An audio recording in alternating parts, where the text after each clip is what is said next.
নিরামিষ দিন চলছে, তো ডুমুর কি করে খাবো আজকে। তো নিরামিষভাবে কি করে ডুমুর রান্না করব। আর ডুমুর অনেকে পছন্দ করে, ডুমুর খাওয়া অনেক উপকারী।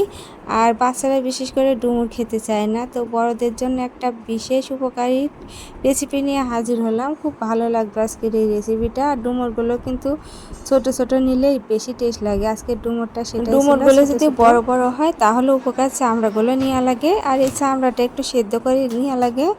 আর ছোট ডুমুর যেহেতু আমি দু ফালটা করে কেটে জলের মধ্যে ভিজিয়ে নেব। আর আমার চ্যানেলে ভিডিও যেগুলো দিয়েছি রেসিপি, সেগুলো কিন্তু ঘরোয়া টাইপের রান্নাগুলো, তো আপনাদের অনেক উপকারে আসবে।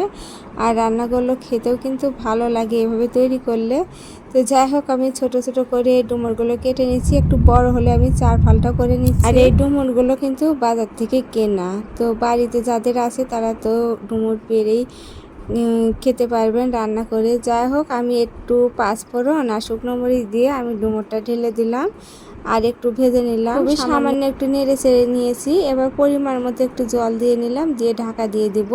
কারণ বড় ডুমুর হলে একটু সেদ্ধ করতে হয়, আর ছোট ডুমুর যেহেতু খুব সহজে কিন্তু সেদ্ধ হয়ে গেছে। তো নেড়ে চেড়ে নিয়ে আমি এতে দেব সর্ষে আর মরিচ, একটু চিনি আর সামান্য একটু ময়দা দিয়ে নিয়েছি। খুব সহজ রেসিপি, খুব তাড়াতাড়ি হয়। আর এই ডুমুরের চচ্চড়িটা যা ভালো লাগে, রুটির সাথেও কিন্তু খাওয়া যায়। আমি কিন্তু রাত্রে মুড়ি দিয়েও খেয়েছি।